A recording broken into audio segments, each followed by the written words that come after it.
আসসালামু আলাইকুম। তো আজকে আমাদের কার্ডিওলজির 4th পার্ট। আজকে আমাদের যে টপিকস গুলো আছে এর মধ্যে সবথেকে বেশি ইম্পোর্টেন্ট হচ্ছে অ্যাওর্টিক ডিসেকশন আর একটা হচ্ছে হাইপারটেনশন। তাহলে এই দুইটা থেকে সবচেয়ে বেশি কোশ্চেন আসে এখান থেকে। অ্যাওর্টিক ডিসেকশনের আগে আমাদের পড়তে হবে অ্যাওর্টিক অ্যানিউরিজম।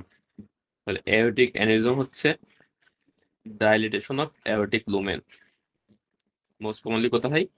ইনফ্রারেনাল অ্যাবডোমিনাল অ্যাওর্টাতে, এবং মোস্ট কমন কজ হচ্ছে অ্যাথেরোস্ক্লেরোসিস। ক্লিনিক্যাল ফিচার্সে ইউজুয়ালি ডিপেন্ড করে হচ্ছে যে পজিশনে অ্যানিউরিজম হবে সেটার উপরে। যদি থোরাসিক অ্যানিউরিজম হয় তাহলে ইউজুয়ালি পেশেন্ট প্রেজেন্ট করে অ্যাকিউট সিভিয়ার চেস্ট পেইন নিয়ে, অনেক সময় পেশেন্টের অ্যাওর্টিক রিগার্জিটেশন নিয়ে প্রেজেন্ট করতে পারে। আর যদি আশেপাশে কোনো অর্গান ইনভলভমেন্ট হয় বা কম্প্রেশন হয় সেক্ষেত্রে সেগুলো কম্প্রেসিভ ফিচার আসতে পারে, যেমন ট্রিয়াকে বা ব্রঙ্কাস কম্প্রেশন হলে স্ট্রাইডার হতে পারে, রিকার্ডিয়াল নার্ভ কম্প্রেশন হলে হোয়ার্সনেস অফ ভয়েস হতে পারে, সুপিরিয়র ভেনিক অবস্ট্রাকশন হলে সুপিরিয়র ভেনিক সিন্ড্রোম হতে পারে।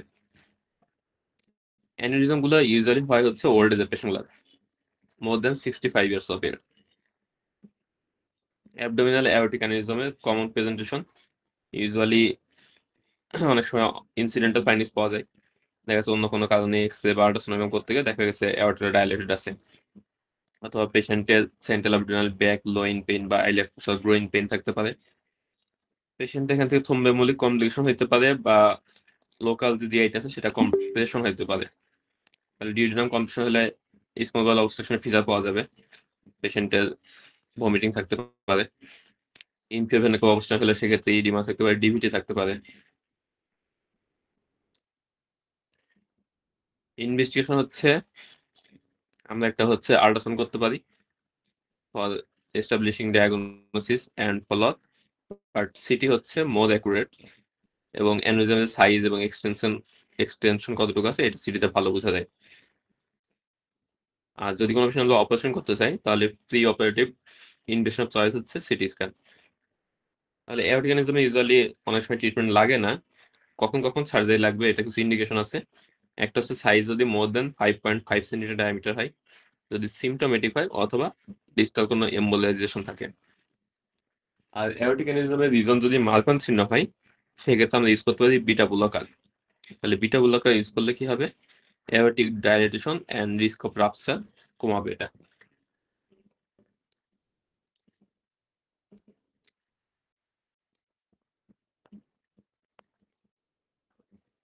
অ্যাওর্টিক অ্যানিউরিজমের থেকে আরেকটা বেশি ইম্পর্টেন্ট হচ্ছে অ্যাওর্টিক ডিসেকশন। তাহলে অ্যানিউরিজমের থেকে ডিসেকশনটা পরীক্ষায় আরো বেশি আসে। অ্যাওর্টিক ডিসেকশনের টিপিক্যাল সিনারিও থাকে sudden severe chest pain or back pain. তাহলে এখানে যে পেইনটা থাকে সেটা অনেক বেশি সিভিয়ার থাকবে। এর সাথে পেশেন্টের সিভিয়ার হাইপারটেনশন থাকতে পারে। আর যদি হেমোরেজ অনেক বেশি হয় সেক্ষেত্রে পেশেন্টের শকের বা কলাপসের ফিচার থাকতে পারে। এরপরে ডিপেন্ড করবে কোন ভেসেল ইনভলভমেন্ট হয়েছে, এটার উপর ডিপেন্ড করে ক্লিনিক্যাল ফিচার পাওয়া যাবে। তো বেশিরভাগ ক্ষেত্রে পেশেন্টের অ্যাসিমেট্রিক্যাল পালস থাকে, তাহলে দেখা যাবে এক হাতে পালস পাওয়া যাচ্ছে আর এক হাতে পালস পাওয়া যাচ্ছে না। অথবা পেশেন্টের একটা আর্লি ডায়াস্টলিক মারমার থাকতে পারে ডিউ টু অ্যাওর্টিক রিগার্জিটেশন। তাহলে এই ক্ষেত্রে যে মারমারটা পাওয়া যাবে এটা নিউ অনসেট এবং সাডেন অর অ্যাকিউট অনসেট। এর সাথে অনেক সময় পেশেন্টের রাইট কর্নারে আর্টারি ইনভলভমেন্ট হয়, এবং সেই ক্ষেত্রে পেশেন্টের ইনফিরিয়র এমআই পাওয়া যেতে পারে। তাহলে সিভিয়ার চেস্ট পেনের সাথে যদি এই ধরনের মারমার পাওয়া যায় আর লিড 2-3 এভিএফ যদি এস্ট এলিভেশন পাওয়া যায়, মানে ইনফিরিয়র এমআই ফিচার পাওয়া যায়, তাহলে সেটা হবে অ্যাওর্টিক ডিসেকশন। তাহলে ইনফিরিয়র এমআই তেও এস্ট এলিভেশন হতে পারে, অ্যাওর্টিক ডিসেকশনেও এস্ট এলিভেশন হতে পারে ইনফিরিয়র এরিয়া। তাহলে আলাদা করার জন্য আমাদেরকে দেখতে হবে দুইটা ইম্পর্টেন্ট ক্লু, একটা হচ্ছে অ্যাসিমেট্রিক্যাল পালস আর একটা হচ্ছে ডায়াস্টলিক মারমার। তাহলে এমআই পেশেন্টের ইউজুয়ালি এই ধরনের অ্যাওর্টিক ডিসেকশন বা ডায়াস্টলিক মারমার প্রেজেন্ট করবে না, বা অ্যাসিমেট্রিক্যাল পালস থাকবে না। তাহলে সিভিয়ার চেস্ট পেন এর সাথে ইনফিরিয়র এমআই এর সাথে যদি ডায়াস্টলিক মারমার থাকে বা অ্যাসিমেট্রিক্যাল পালস থাকে, তাহলে আমাদেরকে অ্যাওর্টিক ডিসেকশনটা আগে কনসিডার করতে হবে। অ্যাওর্টিক ডিসেকশনও হয় ইউজুয়ালি ওল্ড এজের পেশেন্টের 6 and 7 ইয়ার্স, মানে 60 থেকে 70 বছর বয়সের রোগীদের ক্ষেত্রে। তবে ইয়ং পেশেন্টও কিছু কিছু কারণে অ্যাওর্টিক ডিসেকশন হতে পারে, যদি পেশেন্টের মার্ফান সিনড্রোম থাকে, অথবা প্রেগন্যান্সি পেশেন্ট, অথবা যদি কোনো ট্রমা হয়ে থাকে। এর মধ্যে বেশি ইম্পর্টেন্ট হচ্ছে আমাদের মালফান্স। তাহলে মালফান্সের সিনারিও অনেক সময় পরীক্ষা দিয়ে দেয়। এআরটি ডিসেকশনকে দুইটা ভাগে ভাগ করা যায়, একটা হচ্ছে টাইপ এ আর একটা হচ্ছে টাইপ বি। টাইপ এ বলবো যখন অ্যাসেন্ডিং অ্যাওর্টাটা ইনভলভমেন্ট হবে, আর যদি পেশেন্টে অ্যাসেন্ডিং অ্যাওর্টা ইনভলভমেন্ট না হয় তাহলে টাইপ বি। এটা ইম্পর্টেন্ট কারণ এটা ট্রিটমেন্ট পারপজও লাগবে। এর পাশে risk factors for aortic dissection, তাহলে এগুলো সবগুলো এমসিকিউর জন্য পড়া লাগবে। আমাদের জন্য বেশি ইম্পর্টেন্ট হচ্ছে কয়েকটা পয়েন্ট। একটা হচ্ছে অ্যাওর্টিক ডিসেকশনের জন্য মোস্ট কমন রিস্ক ফ্যাক্টর হচ্ছে হাইপারটেনশন। তাহলে মোর দ্যান 80% বা অ্যারাউন্ড 80% কেসে অ্যাওর্টিক ডিসেকশন হয়ে থাকে হাইপারটেনশনের কারণে। জেনেটিক্সের মধ্যে আমাদের বেশি ইম্পর্টেন্ট হচ্ছে মালফান সিনড্রোম, এটা অনেক সময় পরীক্ষার সিনারিও দিয়ে দেয়। আর একটা হচ্ছে প্রেগনেন্সি, তাহলে প্রেগনেন্সির থার্ড ট্রাইমেস্টারে ইউজুয়ালি অ্যাডিকশন হতে পারে।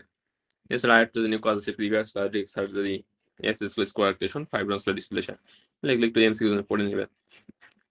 ক্লিনিক্যাল ফিচার্স, তাহলে ক্লিনিক্যাল ফিচার্স আমরা অলরেডি বলে ফেলছি। এখানে থাকবে কি সিভিয়ার পেইন থাকবে, পেইনটার ডেসক্রিপশন থাকবে tearing and very abrupt concept, মানে তার কাছে মনে হবে কোনো কিছু ছিঁড়ে ছিঁড়ে যাচ্ছে এরকম পেইন, ভেরি সিভিয়ার। তাহলে এমআই ক্ষেত্রে ইউজুয়ালি পেইনটা হয় কনস্ট্রিক্টিং বা চোকিং, মনে হয় চেপে ধরে রাখতেছে। আর অ্যাওর্টিক পেইনটা হবে কি মনে হবে যে কোনো কিছু ছিঁড়ে যাচ্ছে বা কেটে ফেলতেছে তাদের, এরকম টিয়ারিং টাইপ পেইন। এখন এই পেইনটা কোথায় হবে? যদি অ্যাসেন্ডিং অ্যাওর্টা ইনভলভমেন্ট হয় তাহলে ইউজুয়ালি দেখা যায় অ্যান্টেরিয়র চেস্ট পেইন হয়। আর যদি ডিসেন্ডিং অ্যাওর্টা ইনভলভমেন্ট হয় তাহলে সেক্ষেত্রে ইউজুয়ালি হয় back pain in between scapula বা ইন্টার স্ক্যাপুলার ব্যাক পেইন। তাহলে আমরা পেইনের সাইড দেখো লোকেশন সম্পর্কে কিছু আইডিয়া করতে পারবো। এছাড়া পেশেন্টের সিভিয়ার হাইপারটেনশন থাকতে পারে, কলাপস থাকতে পারে, and there may be asymmetry of brachial carotid or femoral pulses and signs of aortic dilatation. তাহলে অ্যাওর্টা ইনভলভমেন্ট হলে সেক্ষেত্রে অ্যাওর্টিক ইনসাফিসিয়েন্সি থাকতে পারে, আর্লি ডায়াস্টোলিক মারমার থাকতে পারে, আর পালসে অ্যাসিমেট্রি থাকতে পারে। এরপরে সাইট অফ ওকুলেশনের উপর ডিপেন্ড করে কোন আর্টারি বা কোন অ্যাওর্টা কোন ব্রাঞ্চগুলো ইনভলভমেন্ট হয়েছে সেটার উপর ডিপেন্ড করে পেশেন্ট অন্যান্য ক্লিনিক্যাল ফিচার্স থাকতে পারে। যেমন যদি করোনারি আর্টারি ইনভলভমেন্ট হয় সেক্ষেত্রে এমআই হতে পারে, ইউজুয়ালি ইনফিরিয়র এমআইটা বেশি হয়। যদি ক্যারোটিড আর্টারি ইনভলভমেন্ট হয় সেক্ষেত্রে পেশেন্ট স্ট্রোক হতে পারে, স্পাইনাল আর্টারি ইনভলভমেন্ট হলে পেশেন্টের প্যারাপ্লেজিয়া হতে পারে। এছাড়া পেশেন্টের মেসেন্টেরিক ইনফেকশন হতে পারে, রেনাল ফেলার হতে পারে, অ্যাকুটলি মিসক্যামিনও প্রেজেন্ট করতে পারে। তাহলে ভ্যারিয়েবল প্রেজেন্টেশন হতে পারে। তো পরীক্ষায় ডায়াগনোসিসের জন্য আমাদের মনে রাখা লাগবে উপরে কয়েকটা: tearing and very abrupt concept, anterior chest pain or back pain, সাথে severe hypertension or collapse, aortic degradation আর অ্যাসিমেট্রি অফ পালস। এগুলো আমাদের ডায়াগনোসিস কাজে লাগবে। আর এর সাথে বাকি যে কোনো একটা মানে অ্যাওর্টিক ব্রাঞ্চের অকুলেশনের হিস্ট্রি থাকবে, এই ফিচার দিয়ে দিতে পারে। ইনভেস্টের মধ্যে আমাদের ইনভেস্ট অফ চয়েস হবে সিটি অর এমআর অ্যানজিওগ্রাফি, এটা পরীক্ষার জন্য খুব ইম্পর্টেন্ট। এক্সরে করলে আমরা কি পাবো? আপার মেডিস্টাইনাম ওয়াইডনিং পাবো, এর সাথে পেশেন্টের লেফট সাইডের পুলার লিপশন থাকতে পারে। তাহলে পরীক্ষার সিনারিওতে পুলার লিপশনের কথা লিখে দেয় এক্সরেতে ফাইন্ডিংস, অনেক কনফিউশন লাগে যে অ্যাওর্টিক ডিসেকশন হচ্ছে পুলার লিপশন, ইউজুয়ালি তো আমরা এটা খুব একটা দেখি না বা পড়ি না এরকম। তাহলে এটা মনে রাখা লাগবে যে এই ক্ষেত্রে লেফট সাইডে পুলার লিপশন থাকতে পারে। ইসিজিতে পেশেন্টের যেহেতু hypertension most common risk factor, so পেশেন্টের লেফট ভেন্ট্রিকুলার হাইপারট্রফি থাকতে পারে। আর একটা হচ্ছে অ্যাকিউট এমআই থাকতে পারে, ইউজুয়ালি ইনফিরিয়র এমআইটা বেশি কমন। তাহলে এই ক্ষেত্রে লিড 2, 3 অ্যান্ড এভিএফ এ এসটি এলিভেশন থাকতে পারে। ম্যানেজমেন্ট, তাহলে ম্যানেজমেন্টের জন্য আমাদের ইম্পর্টেন্ট যে এটা অ্যাসেন্ডিং অ্যাওর্টা ইনভলভমেন্ট করছে নাকি করে নাই। যদি অ্যাসেন্ডিং অ্যাওর্টা ইনভলভমেন্ট করে তাহলে সেটা হচ্ছে টাইপ এ ডিসেকশন, এক্ষেত্রে ইমার্জেন্সি সার্জারি লাগবে। আর যদি অ্যাসেন্ডিং অ্যাওর্টা ইনভলভমেন্ট না করে তাহলে সেটা হচ্ছে টাইপ বি ডিসেকশন, এক্ষেত্রে আমাদের ফার্স্ট লাইন ট্রিটমেন্ট হবে ব্লাড প্রেশার কন্ট্রোল করা উইথ বিটা ব্লকার্স, ইউজুয়ালি আমরা আইভি ল্যাবেটোরিটা বেশি ইউজ করি। আর যদি কোনো পেশেন্টে অ্যাকচুয়াল আর ইম্পেন্ডিং এক্সটার্নাল লাপসার থাকে বা ভাইটাল অর্গান ইনভলভমেন্ট থাকে অথবা লিম্ব ইস্কেমে থাকে সেক্ষেত্রে আমরা টাইপ বি হলো সার্জারি করব। এক্ষেত্রে আমাদের মিন আর্টারিয়াল প্রেশার মেনটেন করবো 60 to 75 মিলিমিটার মার্কারিতে। কোনো পেশেন্ট যদি বিটা ব্লকার কন্ট্রাইন্ডিকেটেড হয় সেক্ষেত্রে আমরা rate limiting calcium channel blocker যেমন ভেরাপামিন বা ডিলটাজম ইউজ করতে পারি। এত কিছু মনে রাখলে শুধু দুইটা জিনিস মনে রাখলে হবে যে অ্যাসেন্ডিং অ্যাওর্টা ইনভলভমেন্ট করে আমাদের ট্রিটমেন্ট হবে সার্জারি, আর অ্যাসেন্ডিং অ্যাওর্টা যদি ইনভলভমেন্ট না করে মানে টাইপ বি ডিসেকশন হয় সেক্ষেত্রে আমাদের ট্রিটমেন্ট হবে medical treatment with beta blocker বা লেবেটোরাল। তাহলে এই দুইটা পয়েন্ট জানলে আমরা অ্যাওর্টিক সম্পর্কে অ্যান্সার করতে পারবো। তাহলে অ্যাওর্টিক ডিসেকশনটা আরেকটু লিস্ট করি, এটা যদি পরীক্ষার জন্য বেশি ইম্পর্টেন্ট। তাহলে পেশেন্ট প্রেজেন্ট করবে sudden severe tearing type of chest pain or back pain নিয়ে। এর সাথে পেশেন্টটা হয় সিভিয়ার হাইপারটেনশন থাকতে পারে অথবা ভেরি লো বিপি থাকতে পারে। এক্সামিনেশন করলে আমরা কি পাবো? পালস অ্যাসিমেট্রিক্যাল পাবো, দুই লিম্বে পালস দেখাচ্ছে, পালস স্ট্রেংথ ডিফারেন্স থাকতে পারে অথবা একটাতে অ্যাবসেন্ট থাকতে পারে আর একটাতে প্রেজেন্ট থাকতে পারে। রিকর্ডিং এক্সামিনেশন করলে আমরা আর্লি ডায়াস্টোলিক মারানো পাবো। আর ইসিজি করলে অনেক সময় আমরা ইনফিরিয়র এমআইটা পেতে পারি বা নাও পেতে পারি। আর এর সাথে পেশেন্টের অন্য ব্রাঞ্চ অবলেশন ফিচার থাকতেও পারে, নাও পারে। ইনভেস্টিগেশন করবো কি, এরকম ফিচার পেলে আমরা সিটি এনজিওগ্রাম করবো অথবা এমআর এনজিওগ্রাম করবো। আর ট্রিটমেন্ট যদি অ্যাসিনিয়ট ইনভলভমেন্ট করে তাহলে সার্জারি, যদি অ্যাসিনিয়ট ইনভলভমেন্ট না করে তাহলে medical treatment with beta blocker, usually labetalol use করা হয়। তাহলে এই 3-4টা পয়েন্ট আমাদের পরীক্ষার জন্য লাগবে। অ্যাওরটাইটিস, তাহলে কিছু কিছু কন্ডিশনের সাথে অ্যাওরটাইটিস অ্যাসোসিয়েট থাকতে পারে, জাস্ট এমসিকিউর নামগুলো পড়লে হবে। একটা সিফিলিস, প্যাগাসুস arthritis, giant cell arthritis and axial spondylarthritis. তাহলে এই সবগুলাতেই কিন্তু আবার অ্যাওরটিক রিগার্জিটেশন হয়। তাহলে আমরা যখন অ্যাওরটিক রিগার্জিটেশনের কজ পড়বো তখন দেখবো এই কজগুলো আবার আসতেছে। এর পাশে মালফান সিনড্রোম। তাহলে মালফান সিনড্রোম হচ্ছে একটা অটোসোমাল ডোমিনেন্ট ডিসঅর্ডার। এখানে মিউটেশন হয় FBN1 জিনে এবং ডেফিসিয়েন্সি থাকে ফাইব্রিলিন 1 নামক একটা প্রোটিনে। তাহলে পরীক্ষার জন্য ইম্পর্টেন্ট হচ্ছে এটা, যে এখানে কি ডেফিসিয়েন্সি থাকে, তাহলে ফিব্রিলিন 1 ডেফিসিয়েন্সি থাকে। ক্লিনিক্যাল ফিচার্সে পেশেন্টে আমরা ইউজুয়ালি ক্লিনিক্যাল দেখে ডায়াগনোস করতে পারি। পেশেন্টগুলো লং আর্ম থাকে, লেগস থাকে, ফিঙ্গার্স, স্কলিওসিস, পেক্টাস স্কেলেটাম এবং হাইয়াস্ট প্যালেট থাকে, মানে মাসকুলো স্কেলেটাল অ্যাবনর্মালিটি থাকে। এর সাথে skin laxity and joint hypermobility থাকতে পারে, লেন্স ডিসলোকেশন থাকতে পারে, ইউজুয়ালি আপওয়ার্ড ডিসলোকেশন থাকে। এটা অনেক পরীক্ষায় আসে। মাঝখানে থাকে হচ্ছে আপওয়ার্ড লেন্স ডিসলোকেশন, আর হোমোসিস্টিনুরিয়াতে থাকে ডাউনওয়ার্ড লেন্স ডিসলোকেশন। মাঝখানে এবং হোমোসিস্টিনুরিয়া নিয়ে পরীক্ষা কিন্তু কনফিউশন হয়। এই পেশেন্টগুলোর ক্ষেত্রে ইনক্রিজ রিস্ক অফ নিউমোসার্স থাকে। আর আমাদের জন্য যেটা ইম্পর্টেন্ট, মাঝখানে সিনোয়ের পেশেন্টগুলোর aortic dissection, aortic aneurysm, aortic and mitral valve regurgitation এইগুলো নিয়ে প্রেজেন্ট করতে পারে। তাহলে মালখান সিন্ড্রোম হচ্ছে ইয়ং অনসেট অ্যাওর্টিক ডিসেকশন এর একটা ইম্পর্টেন্ট কজ। এই পেশেন্টগুলো ইউজুয়ালি আমরা ডায়াগনোস করি ক্লিনিক্যাল বেজে, যদি কনফার্ম করতে চাই সেক্ষেত্রে জেনেটিক টেস্টিং করি। তবে পরীক্ষার জন্য যেটা লাগে সেটা হচ্ছে পেশেন্টগুলো কিভাবে মনিটরিং করবো।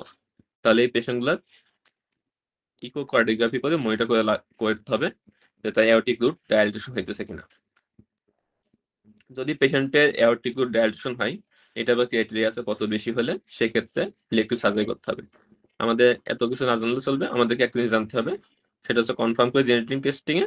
আর মাঝখানে পেশেন্ট আমরা মনিটরিং করবো ইকোকার্ডিওগ্রাফি দেখে। ইকোকার্ডিওগ্রাফি কি দেখবো, অ্যাওর্টিক রুট ডায়ালিটেশন কতটুকু হইতেছে। ম্যানেজমেন্ট, এক্ষেত্রে আমরা বিটা বুলাকাল এন্ড ARB ইউজ করতে পারি টু রিডিউস অ্যাওর্টিক রুট ডায়ালিটেশন, এবং এটা মাখন সিনেমা সব পেশেন্টকে দিতে হবে। তাহলে এটা ইম্পর্টেন্ট, এটা পরীক্ষা অনেক সময় আসে, বিশেষ করে বিটা ব্লকারটা বেশি আমরা চুজ করি। তাহলে মাখন সিনেমার অ্যাওর্টিক রিগার্জিটেশন বা অ্যাওর্টিক অ্যানিউরিজম প্রিভেন্ট করার জন্য আমরা কি ড্রাগ ইউজ করি, এটা পরীক্ষায় আসে। তাহলে একটা হচ্ছে বিটা ব্লকার অথবা অ্যানজিওটেনসিন রিসেপ্টর ব্লকার। এবার সে হাইপার টেনশন। তাহলে হাইপার টেনশনের মোস্ট কমন কজ হচ্ছে এসেনশিয়াল হাইপার টেনশন। মোর দেন 95% ক্ষেত্রে এসেনশিয়াল হাইপার টেনশন কখন বলবো, যখন কোনো স্পেসিফিক আন্ডারলাইং কজ পাওয়া যাবে না। তাহলে হাইপারটেনশনের মোস্ট কমন কজই হচ্ছে যেখানে কোনো কজ পাওয়া যায় না, মোর দেন 95% কেস। আর বাকি যে লেস দেন 5% কেস আছে এগুলোকে আমরা আন্ডারলাইং কজ খুঁজে পাইতে পারি, এগুলোকে বলা হয় সেকেন্ডারি হাইপার টেনশন।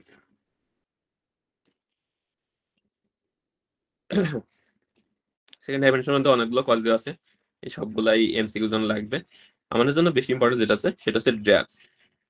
তাহলে কোন কোন ড্রাগস হাইপারটেনশন করে, স্টেরয়েড, NSAID, সাইক্লোস্পোরিন, ট্যাকোলিমাস, আর একটা হচ্ছে লেফলোনোমাইড। লেফলোনোমাইডটা পরীক্ষায় বেশি আসে, যেহেতু অ্যান্টিডোমেটিক ড্রাগস লম্বা সময় ধরে পেশেন্টদের ইউজ করা হয়, সো এটা অ্যাডভাইস একটা ইম্পর্টেন্ট। আর এন্ডোক্রাইন কজ এগুলো পরীক্ষা অনেক বেশি আসে, তাহলে কুশিং সিনড্রোম, কন সিনড্রোম, ফিওক্রোমোসাইটোমা, থাইরয়েডক্সিকোসিস, অ্যাক্রোমেগালি, লিডো সিনড্রোম, অনেকগুলো কজ আছে।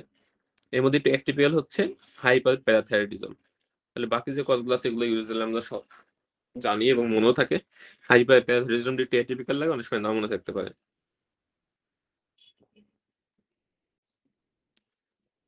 এর হাইপারটেনশনের ফিচার কি? তাহলে হাইপারটেনশন ইউজুয়ালি তো অ্যাসিম্পটোমেটিক থাকলে রুটিন ফলো-আপের সময় ডায়াগনোজড হয়। এছাড়া পেশেন্টের অর্গান ড্যামেজ থাকতে পারে। বিভিন্ন ধরনের যেকোনো অর্গানে ড্যামেজ দিয়ে পেশেন্ট প্রেজেন্ট করতে পারে। আমাদের জন্য যেটা পরীক্ষার জন্য ইম্পর্টেন্ট সেটা হচ্ছে হাইপারটেনসিভ রেটিনোপ্যাথি। তাহলে হাইপারটেনসিভ রেটিনোপ্যাথি 4 টা গ্রেড আছে। গ্রেড 1 এ আমরা কি পাবো? আর্টেরিওলার থিকেনিং, টসিসিটি অ্যান্ড ইনক্রিজ রিফ্লেক্টিভনেস। এগুলো সিলভার ওয়ারিং। গ্রেড 2 তে কি থাকবে? গ্রেড 1 এর ফিচারগুলো থাকবে, এর সাথে আর্টিওভেনাস স্নিপিং থাকবে। আর গ্রেড 3 তে থাকবে হেমোরেজ। এখানে আমরা কি পাই? Flame shaped haemorrhage or blot haemorrhage পাই। আর এর সাথে কটন এক্সুডেট থাকতে পারে। আর যদি পেপলিডাম হয় সেটা হচ্ছে গ্রেড 4। হাইপারটেনসিভ রেটিনোপ্যাথির সাথে ডায়াবেটিক রেটিনোপ্যাথির একটা ইম্পর্টেন্ট ডিফারেন্সিয়েশন হচ্ছে, ডায়াবেটিক রেটিনোপ্যাথিতে আমরা পাবো হার্ড এক্সুডেট আর ডট হেমোরেজ। তাহলে এটা মনে রাখবেন ডি ফর ডায়াবেটিস। তাহলে ডি তে হার্ড এক্সুডেট, হার্ডের মধ্যে ডি আছে, আর ডি তে ডট হেমোরেজ। তাহলে এই যেটা পাওয়া যায় হচ্ছে হাইপারটেনসিভ রেটিনোপ্যাথিতে। আর ফ্লেম শেড হেমোরেজ এবং ব্লড হেমোরেজ এই দুটো বেশি কমন আছে হাইপারটেনসিভ রেটিনোপ্যাথিতে। কটনাল এক্সুডেট দুই জায়গাতেই পাওয়া যেতে পারে, বেশি কমন হচ্ছে হাইপারটেনশন। তাহলে পরীক্ষার জন্য আমাদের বেশি ইম্পর্টেন্ট হচ্ছে ডায়াবেটিস যে দুটা, হার্ড এক্সুডেট, ডট হেমোরেজ, এই যেটা হচ্ছে ডায়াবেটিক রেটিনোপ্যাথিতে বেশি পাই। এবার সে হাইপার টেনশনের ট্রিটমেন্টের জন্য আমাদের ডেভিডসন একটা সুন্দর ফিগার দেওয়া আছে। তাহলে কোনো পেশেন্ট যদি আমরা হাইপার টেনশন ট্রিটমেন্ট করতে চাই, তাহলে সবার আগে আমরা দেখবো পেশেন্টের বয়স কত। তাহলে বয়স যদি 55 কম থাকে সেক্ষেত্রে আমাদের চয়েস হবে এস ইনহিবিটর বা এআরবি। আর বয়স যদি 55 বেশি হয় অথবা পেশেন্ট যদি আফ্রিকান অর ক্যারিবিয়ান অরিজিনে হয়, এই পেশেন্টগুলো যে বয়সী হোক না কেন, এই অরিজিনে হলে সেক্ষেত্রে আমাদের চয়েস হবে ক্যালসিয়াম চ্যানেল ব্লকার। এখন কোনো পেশেন্টের আমরা এস ইনহিবিটর বা এআরবি দিলাম অথবা ক্যালসিয়াম চ্যানেল ব্লকার দিলাম, এরপরে পেশেন্টের বিপি কন্ট্রোল হলো না, তাহলে নেক্সট স্টেপে আমরা কি করবো? এই দুটো কম্বিনেশন দিব, এস ইনহিবিটর বা এআরবি আর এর সাথে ক্যালসিয়াম চ্যানেল ব্লকার কম্বিনেশন। এই দুইটা ড্রাগ যদি পেশেন্টের বিপি কন্ট্রোল না হয় সেক্ষেত্রে আমরা থাইজাইড ডাইজেটিক্স অ্যাড করবো, ডি ফর ডাইজেটিক্স। এরপরে যদি কন্ট্রোল না হয় সেক্ষেত্রে আমরা হচ্ছে যে পেশেন্টের পটাশিয়াম লেভেল দেখি, যদি পটাশিয়াম লেভেল 4.5 এর কম হয় সেক্ষেত্রে আমরা একটা স্পাইনোল্যাকটোন বা মিনারেলোকর্টিকয়েড রিসেপ্টর অ্যান্টাগনিস্ট অ্যাড করতে পারি। আর যদি পটাশিয়াম 4.5 এর বেশি হয় সেক্ষেত্রে আমরা আলফা ব্লক অ্যাড করি। তাহলে এগুলো গাইডলাইন্স এমআরসিপিতে ডিরেক্ট লাগে, কোনটা কখন অ্যাড করবো, কি কি ইন্ডিকেশন কন্ট্রাইন্ডিকেশনস আছে। ইন শর্ট যদি আমরা মনে রাখি তাহলে এইভাবে মনে রাখতে পারি, বয়স কম হলে এস ইনহিবিটর বাই আরবি, বয়স বেশি হলে অথবা আফ্রিকান অর ক্যারিবিয়ান অরিজিন হলে calcium channel blocker, BP control হলে এরপর দুটো কম্বিনেশন করে দেবো, আর এরপর কন্ট্রোল হলে থাইরয়েড ডায়াবেটিক্স দিব, এরপর কন্ট্রোল হলে আলফা ব্লকার অথবা স্পাইনোল্যাকটোন অ্যাড করব। এরপর যদি কন্ট্রোল না হয় সেক্ষেত্রে আমাদেরকে এক্সপার্ট ওপিনিয়ন নিতে হবে। ইউজুয়ালি আমরা নেফ্রোলজিস্টের কাছে রেফার করি, তাহলে নেফ্রোলজিস্টের কাছে রেফারের একটা ইন্ডিকেশন হচ্ছে যদি বিপি কন্ট্রোল না হয়। এখন সেই ড্রাগ গুলো সম্পর্কে এখানে কিছু কথা বলা হয়েছে, এগুলো ইম্পর্টেন্ট। তাহলে ফার্স্ট আমাদের ড্রাগ ছিল এস ইনহিবিটর। এক্সাম্পল কি কি আছে? এনালিপ্রিল, রেমিপ্রিল, লিসিনোপ্রিল। তাহলে এগুলো অ্যাডভান্স স্পেক্টের মধ্যে কি আছে? ফার্স্ট ডোজ হাইপারটেনশন করতে পারে, কাফ করতে পারে, স্কিন র্যাশ হতে পারে, হাইপারক্যালেমিয়া এন্ড রেনাল ডিসফাংশন হতে পারে। এর মধ্যে বেশি ইম্পর্টেন্ট হচ্ছে হাইপারক্যালেমিয়া এন্ড রেনাল ডিসফাংশন। তাহলে কোনো পেশেন্ট যদি আমরা এস ইনহিবিটর ড্রাগ শুরু করি বা এর ডোজ বাড়াই, তাহলে সেক্ষেত্রে আমাদেরকে ক্রিয়েটিন এবং ইলেকট্রোলাইটস মনিটর করতে হবে। তাহলে এটা অনেক সময় পরীক্ষায় আসে যে এস ইনহিবিটর ড্রাগ দেওয়ার পরে আমরা কি মনিটর করবো। তাহলে এটা ড্রাগ দেওয়ার আগে একবার দেখতে হবে বেসলাইন কত আছে, আর ড্রাগ শুরু করার পরে বা ডোজ যখন আমরা বাড়াবো তার 1 থেকে 2 সপ্তাহ পরে আবার দেখতে হবে। এখানে একটা জিনিস মেনশন করা নাই, এস ইনহিবিটর হচ্ছে টেরাটোজেনিক, সো প্রেগন্যান্সিতে ইউজ করা যাবে না। অ্যানজিওটেনসিন রিসেপ্টর ব্লকার, এগুলো হচ্ছে ভালসার্টান, ইরবিসার্টান, এগুলো নামে পাওয়া যায়, যেগুলো লাস্টে আর কি সার্টান থাকে। সবকিছু আছে এস ইনহিবিটরের মতো, সাইড ইফেক্ট, তারপর মেকানিজম অফ অ্যাকশন, তারপর ইন্ডিকেশন অলমোস্ট সেম। ডিফারেন্স হচ্ছে এআরবি গুলো ড্রাই কফ করে না, আর হচ্ছে বেটা টু লাইটেড। তাহলে কোনো পেশেন্ট যদি এসি ইনহিবিটর দেওয়ার পর আমরা দেখি তার ড্রাই কফ হইতেছে, তাহলে সেক্ষেত্রে আমরা এসিবিটা বন্ধ করে ইআরবি দিতে পারি। আর যেসব পেশেন্টের বয়স বেশি বা আপসো ক্যারিবিয়ান অরিজিন, তাদের ক্ষেত্রে আমরা চয়েস করবো ক্যালসিয়াম চ্যানেল ব্লকার। এক্ষেত্রে অ্যামলোডিপিন এবং নিফেডিন চয়েস করতে পারি। সাইড ইফেক্টস আমাদের ফ্ল্যাশিং, পালপিটেশন, ফ্লুইড রিটেনশন। আর একটা হচ্ছে rate limiting calcium channel antagonist, যার মধ্যে আছে ডিলটিয়াজিম এবং ভেরাপামিল। রেট লিমিটিং যে ক্যালসিয়াম চ্যানেল ব্লকার, এদের মেইন অ্যাডভান্টেজ হচ্ছে এরা ব্র্যাডিকার্ডিয়া করতে পারে, সো এগুলো একটু সাবধানে ইউজ করতে হবে। আর ভেরাপামিলের মেইন সাইড ইফেক্ট হচ্ছে কনস্টিপেশন করে, তাহলে এটা অনেক সময় পরীক্ষা কোশ্চেন আসে। বিটা ব্লকারের মধ্যে আছে অ্যাটেনোল, বিসোপ্রোল, মেটোপ্রোল। তাহলে নিউয়ার গাইডলাইনগুলোতে বিটা ব্লকার আসলে অ্যান্টি হাইপারটেনসিভ হিসেবে ইউজ করা হয় না। তাহলে আমাদের ইউজুয়ালি বিশেষ করে পেরিফেরি দিকে দেখা যায় বিটা ব্লকার, কোনো পেশেন্ট হাইপারটেনশন আসলে আমরা বিটা ব্লকার শুরু করি, কিন্তু এখানে বলতেছে কি these are no longer used as first line antihypertensive therapy except in patients with another indication for drugs such as angina. তাহলে বিটা ব্লকার আমরা অ্যান্টি হাইপারটেনসিভ হিসেবে ইউজ করবো না ফার্স্ট লাইন। কোনো পেশেন্ট যদি এমআই থাকে, অ্যানজাইনা থাকে, অথবা দেখা যাচ্ছে কোনো অ্যারিথমিয়া আছে, মানে এয়ারটেল ফিব্রিলেশন আছে বা এসবিডি আছে, অন্য কোনো যদি ইন্ডিকেশন থাকে যে ক্ষেত্রে বিটা ব্লকার ইউজ করা লাগবে, তাহলে সেক্ষেত্রে আমরা ইউজ করতে পারি। তা না হলে যদি অন্য কোনো ইন্ডিকেশন না থাকে, শুধুমাত্র অ্যান্টি হাইপারটেনসিভ হিসেবে আমরা বিটা ব্লকার ইউজ করবো না। এরপরে আমাদের রেগুলার যদি কন্ট্রোল না হয়, আমাদের লাস্ট অপশন আছে ভ্যাসোডাইলেটরস। তাহলে এর মধ্যে আছে আলফা ব্লকার, রাজোসিন, ইন্ডোরামিন, ডক্সাসিন। এছাড়া আছে ডিরেক্ট ভ্যাসোডাইলেটর যেমন হাইড্রোজেন, মিনোক্সিডিল। এগুলো ইউজুয়ালি আমরা খুব কম ইউজ করি, দেখা যায় সিকেডি পেশেন্ট বা রেজিস্ট্যান্ট হাইপারটেনশন যেগুলো, সেগুলো কোনো লাগতে পারে। অ্যাডভান্স রেটের মধ্যে ইম্পর্টেন্ট হচ্ছে মিনোক্সিডিল হচ্ছে ফেসিয়ালি হেয়ার গ্রোথ করে। এর পাশে ইন শর্ট সবগুলো বক্স, এই সবগুলো অ্যান্টিহাইপারটেনসিভ একসাথে দেওয়া আছে। তাহলে এই বক্স থেকে খুব ফ্রিকোয়েন্টলি কোশ্চেন আসে, আমরা একটু রিভিউ করে যাই। তাহলে আলফা ব্লকারের ক্ষেত্রে আলফা ব্লকারটা ইম্পর্টেন্ট ইন্ডিকেশন হচ্ছে যদি হাইপারটেনশনের সাথে কোনো পেশেন্টের বিনাইন পোস্টেরিক হাইপারট্রফি বা বিপিএইচ থাকে, তাহলে সেক্ষেত্রে আমরা আলফা ব্লকার চয়েস করতে পারি। অ্যাডভান্স রেট কি ফোর্সফুল হাইপারটেনশন করে, আর হচ্ছে হার্ট ফেলে আমাদেরকে কশাসলি ইউজ করতে হবে। এস ইনহিবিটর হচ্ছে আমাদের first line antihypertensive drug young পেশেন্টের ক্ষেত্রে। এছাড়া যদি পেশেন্টের হার্ট ফেলার থাকে, left ventricular dysfunction, post MI থাকে, তারপর ডায়াবেটিক নেফ্রোপ্যাথি, এগুলোর ক্ষেত্রে আমাদের ফার্স্ট হচ্ছে S inhibitor. Secondary stroke prevention, এগুলোর ক্ষেত্রে আমরা S inhibitor first line use করি। আমাদেরকে কশাস হতে হবে কোথায়, যদি পেশেন্টের রেনাল ইম্পেয়ারমেন্ট থাকে, পেরিফেরাল আর্টেরিয়াল ডিজিজ থাকে। আর কন্ট্রাইন্ডিকেশন হচ্ছে প্রেগন্যান্সি, রেনোভাস্কুলার ডিজিজ, মানে যদি পেশেন্টের রেনাল আর্টারি স্টেনোসিস থাকে এবং সেটা যদি বাইলেটারাল হয়, তাহলে সেক্ষেত্রে আমরা ইউজুয়ালি অ্যাভয়েড করি। এআরবি হচ্ছে এস ইনহিবিটরের মতো অলমোস্ট সবকিছু সেম, কন্টেন্ট হচ্ছে প্রেগন্যান্সিতে, আর এস ইনহিবিটর যে সব জায়গায় ইউজ করা যেতে পারে, এআরবিও সেগুলোতে ইউজ করা হয়। বিটাগুলোকে আমরা ইউজুয়ালি ইউজ করি এমআই, অ্যানজাইনা এবং হার্ট ফেলারে। কশাসলি ইউজ করতে হবে হার্ট ফেলারে, তাহলে হার্ট ফেলের ইন্ডিকেশন আবার কশন দুইটাই আছে।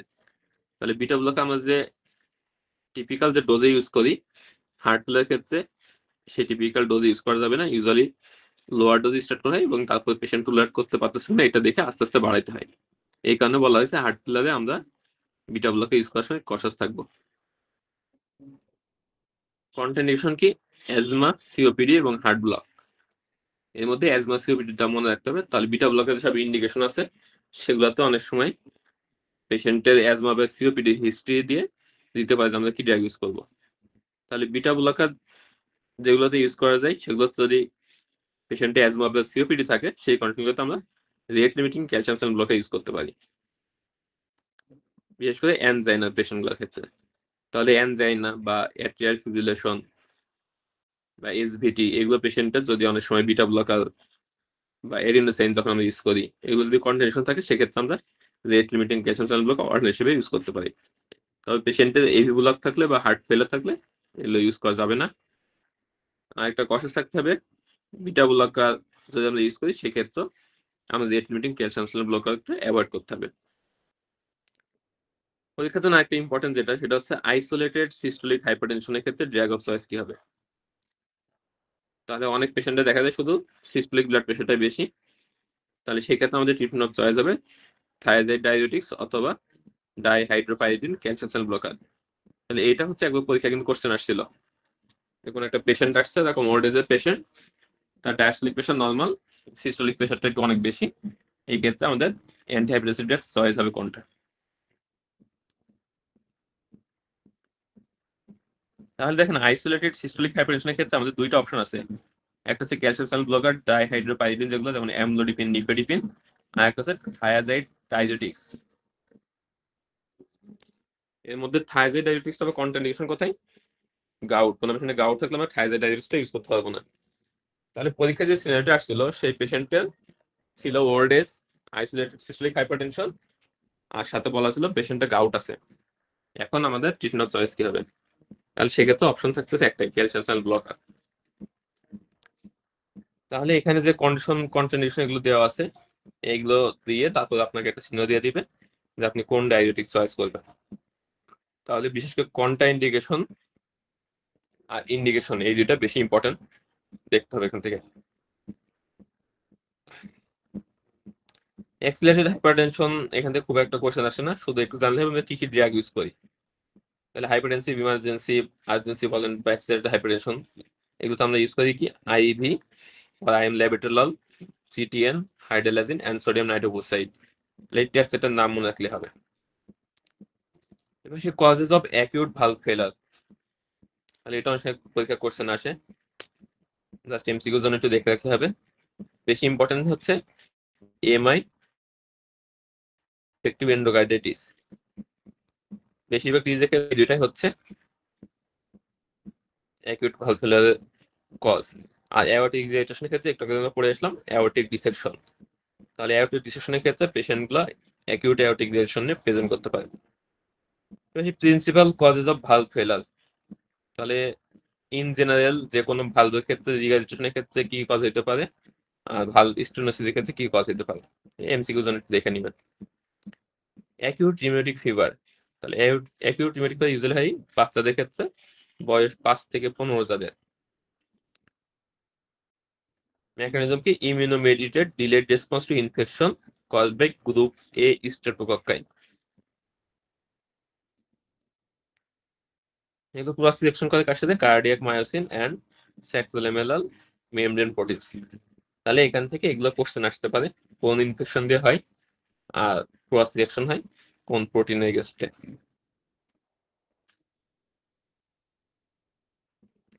এখান থেকে একটা জিনিস মনে রাখা যাবে, সেটা হচ্ছে এশকপ নোডিউলস। তাহলে this is pathognomonic of acute rheumatic fever, এবং পাওয়া যায় কোথায়, হার্টে। জাস্ট নামটা মনে রাখলে হবে। ক্লিনিক্যাল ফিচার্স কি হতে পারে, পেশেন্টের দেখা যাবে একটা স্ট্রোকটাল ফ্যারিনজাইটিস বা সোর থ্রোতের হিস্ট্রি থাকে 2 থেকে 3 সপ্তাহ আগের। এর সাথে কি থাকবে, পেশেন্টের fever, anorexia, lethargy and joint pain. তাহলে কোন একটা ইয়ং পেশেন্ট যার 2 থেকে 3 সপ্তাহ আগে ফিভার ছিল, সোর থ্রোট ছিল, অর্থাৎ ফ্যারিনজাইটিস এর ফিচার ছিল, এবং পেশেন্ট এখন প্রেজেন্ট করছে লার্জ জয়েন্ট পেইন নিয়ে এবং ফিভার নিয়ে, তাহলে সেটা ডায়াগনোস হবে অ্যাকিউট রিউমেটিক ফিভার। এখন জয়েন্ট পেইন হলে সেগুলো কোন কোন জয়েন্টকে ইনভলভমেন্ট করে এবং প্যাটার্ন কেমন থাকে। জয়েন্ট ইনভলভমেন্ট করে ইউজুয়ালি লার্জ জয়েন্ট গুলা, যেমন knee joint, ankle joint, elbow এবং রিস্ট। তাহলে অনেক সময় ইনফেকশন মেডিয়েট আর্থাইটিস হতে পারে, বিশেষ করে ভাইরাল আর্থাইটিস গুলা। তাহলে সেক্ষেত্রে ইউজুয়ালি ইনভলভমেন্ট হয় স্মল জয়েন্টস গুলা। আমরা রিউমাটোলজিতে এর আগে ডিসকাস করছি, ভাইরাল আর্থাইটিস বা পালভো ভাইরাস বা চিকুনগুনিয়া, এগুলোতে জয়েন্ট ইনভলভমেন্ট হবে স্মল এবং লার্জ জয়েন্ট বোথ, বিশেষ করে স্মল জয়েন্ট গুলো বেশি ইনভলভমেন্ট হয়। আর অ্যাকিউট রিউমেটিক ফিভারে এগুলো ইনভলভমেন্ট হবে কোনগুলা, লার্জ জয়েন্ট গুলো বেশি ইনভলভমেন্ট হবে, এখানে স্মল জয়েন্ট ইউজুয়ালি ইনভলভমেন্ট হয় না তেমন একটা। আর জয়েন্ট গুলো যেহেতু আর্থাইটিস থাকবে, পেইনফুল থাকবে, অ্যাসিমেট্রিক থাকবে। আর একটা ইম্পর্টেন্ট ক্যারেক্টারিস্টিক হচ্ছে এগুলো হচ্ছে মাইগ্রেটরি হবে। মাইগ্রেটরি মানে একসাথে সবগুলো জয়েন্ট ইনভলভমেন্ট হবে না, দেখা যাচ্ছে প্রথমে রাইট নি ইনভলভমেন্ট হয়েছে, তারপর এটা স্ট্রেচ যাওয়ার পরে লেফট নি ইনভলভমেন্ট হয়েছে, তারপর লেফট নি ভালো হয়ে গেছে, এরপরে রিস্ট ইনভলভমেন্ট হয়েছে। তার মানে একটা ঠিক হয়ে যাবে, জয়েন্ট পেইন রিজলভ হয়ে যাবে, তারপর নতুন কয়েকটা জয়েন্ট ইনভলভমেন্ট হবে।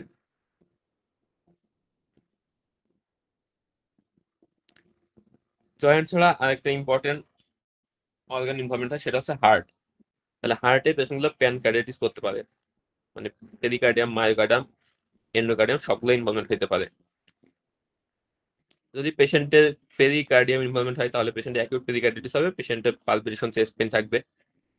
মায়োকার্ডিটিস থাকলে সেক্ষেত্রে পেশেন্টের হার্ট ফেলার থাকতে পারে। যদি পেশেন্টের পেরিকার্ডিয়াল ইফিউশন থাকে এবং মায়োকার্ডিটিসের কারণে যদি হার্ট ফেলার ডেভেলপ করে, যে কোনো কারণে হোক, সেক্ষেত্রে পেশেন্টের ব্রেথলেসনেস বা শর্টনেস অফ ব্রেথ থাকতে পারে। আরেকটা থাকতে কথা হচ্ছে পেশেন্টের যদি ভালভ ইনভলভমেন্ট হয় তাহলে সেক্ষেত্রে কি হবে, ভালভুলাইটিস হবে, পেশেন্টের মারমার থাকতে পারে।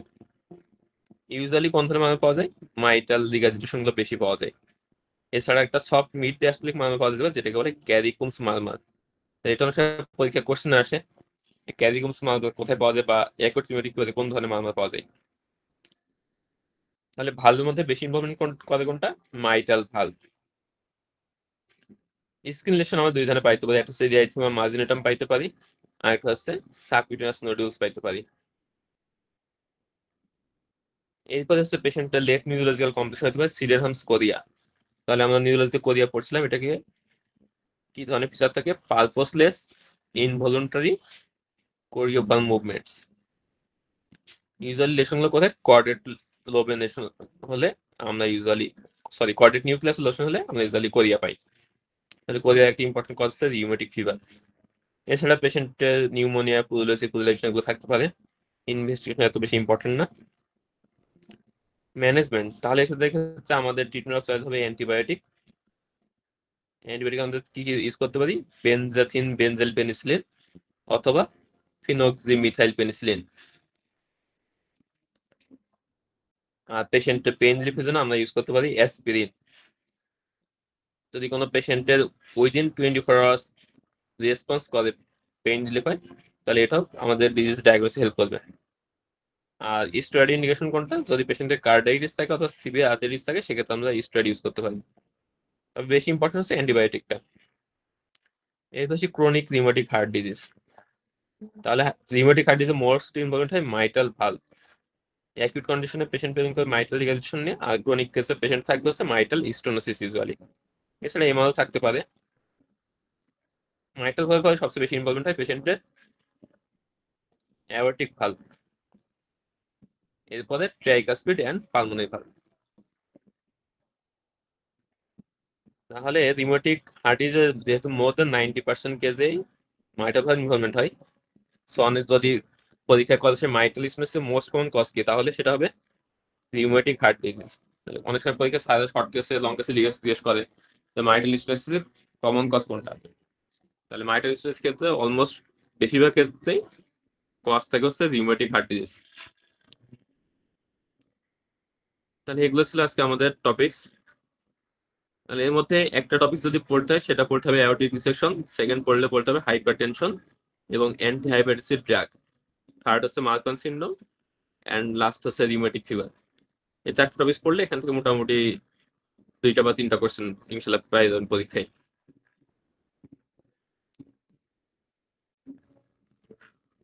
তাহলে কোনো কোশ্চেন আছে আজকের টপিকস গুলো নিয়ে?